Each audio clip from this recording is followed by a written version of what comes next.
মাত্র ২১ দিনের মধ্যে দোয়া কবুলের গল্প। এই দোয়া কবুলের গল্পটি অনেক সুন্দর একটি দোয়া কবুলের গল্প। এই গল্পের মধ্যে একটি পাওয়ারফুল আমলের কথা বলা আছে, যে আমলটি করলে আল্লাহ তাআলা যে কোনো দোয়াই কবুল করে নেন। তো চলুন আমরা গল্পটি শুনে আসি এবং এই গল্পের মধ্যে যে পাওয়ারফুল আমলের কথা বলা আছে সেই আমলটিও আমরা জেনে আসি। আপনিও চাইলে আপনার বাস্তব জীবনের দোয়া কবুলের গল্পটি আমাদের সঙ্গে শেয়ার করতে পারেন, আমাদের চ্যানেলে প্রচার করা হবে। দোয়া কবুলের গল্প পাঠানোর জন্য আমাদের ইমেল আইডি ব্যবহার করবেন। আমাদের ইমেল আইডি হলো khalidhasan6695@gmail.com। এটা আমরা ডেসক্রিপশনেও লিখে দিচ্ছি। গল্পের শুরুতে তিনি লিখেছেন, আজকে আমি ২১ দিনের মধ্যে অসম্ভব দোয়া কবুলের গল্প শেয়ার করতে যাচ্ছি। আলহামদুলিল্লাহ, আলহামদুলিল্লাহ, আলহামদুলিল্লাহ। আল্লাহর কাছে চাইলে কখনো খালি হাতে ফেরত দেন না। বর্তমানে আমি একজন জাতীয় বিশ্ববিদ্যালয়ের স্টুডেন্ট। জাতীয় বিশ্ববিদ্যালয়ে ভর্তি হওয়ার যাত্রাটা আমার জন্য সহজ ছিল না। ভর্তি পরীক্ষার ২ মাস আগ থেকে পড়া শুরু করি। ওই পরীক্ষায় পাশ করি, কিন্তু পছন্দের কলেজ ও সাবজেক্ট পাই নাই। তখন আমি অনেক বেশি হতাশ হয়ে গিয়েছিলাম, কিন্তু আল্লাহর উপর তাওয়াক্কুল করে দ্বিতীয় মেরিট লিস্টের অপেক্ষায় ছিলাম। কিন্তু এখানেও হতাশ হলাম। আবার প্রথমে রিলিজ স্লিপ আবেদন করি, ওখানেও হতাশ হলাম। কারণ আমার অনেক বান্ধবীরা তখন সরকারি কলেজে চান্স পেয়েছিল, আমি অনেক বেশি ধৈর্যহারা হয়ে গিয়েছিলাম। তখন আমি কি করব কিছুই বুঝতে পারছিলাম না।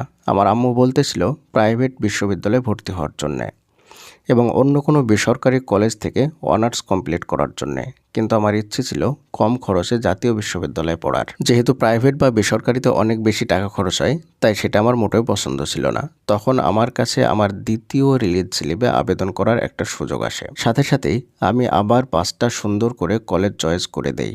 সাথে আমার আল্লাহর উপর তাওয়াক্কুলও ছিল। তারপর একটা পেজ থেকে ইস্তেগফারের আমল এবং দরুদ শরীফের আমল সম্পর্কে জানতে পারি। ৫০০০ বার ইস্তেগফার এবং ১০০০ বার দরুদ শরীফ পাঠের আমলটা করতে শুরু করি। ৫ ওয়াক্ত নিয়মিত নামাজ পড়তাম, দরুদ শরীফ পড়তাম, ইস্তেগফার পড়তাম, সূরা বাকারা পড়েছি, রোজা রেখেছি, ইফতারের আগ মুহূর্তে দোয়া করেছি, বৃষ্টির সময়ও দোয়া করেছি, আযান শেষে দোয়া করেছি, সালাতুল হাজত নামাজ আদায় করেছি, দান সাদকাও করেছি।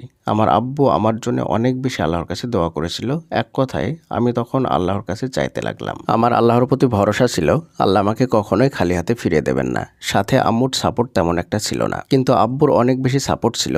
যেহেতু আমি ২০২৪ সালে ইন্টার পরীক্ষা দেই, প্রায় ১.৫ বছরের কাছাকাছি পড়ালেখার সাথে সম্পর্কিত ছিলাম না। এর কারণে অনেকে অনেক কথা বলেছিল। অবশেষে আমি সরকারি কলেজে ভালো একটা সাবজেক্ট পাই। আল্লাহ যা করেন ভালোর জন্যই করেন। আমি প্রথমে যে কলেজে চান্স পাই নাই, ওই কলেজটা আমার জন্য অনেক দূরে হয়ে যাওয়ায় যাতায়াতে কষ্ট হয়ে যেত। ওইটা আমি বুঝতে পারি নাই, কিন্তু আল্লাহ তাআলা মহা পরিকল্পনাকারী। এখন আমি যে কলেজটাতে পড়ি, আলহামদুলিল্লাহ, যাতায়াতে অনেক সুবিধা, টিচারগুলো অনেক ভালো এবং ক্লাসের মেয়েগুলো অনেক ভালো। দরুদ ইব্রাহিম, ইস্তেগফার, সূরা বাকারা পড়ে আল্লাহর কাছে চাইলে কখনোই খালি হাতে ফিরান না। মাঝে মধ্যে যদি আমার কোনো খাবারের কথা মনে পড়ে বা খেতে ইচ্ছে করে, তখনই আল্লাহ তাআলা আমাকে সেটা আমার আব্বুর মাধ্যমে ম্যানেজ করে দেন। তাছাড়া আমার এরকম অনেক দোয়া কবুল হয়েছে, আলহামদুলিল্লাহ। প্রিয়দিনী ভাই এবং বোনেরা, আমি প্রথমে বলেছিলাম এই দোয়া কবুলের গল্পের মধ্যে একটি শক্তিশালী পাওয়ারফুল আমল আছে। সেই আমল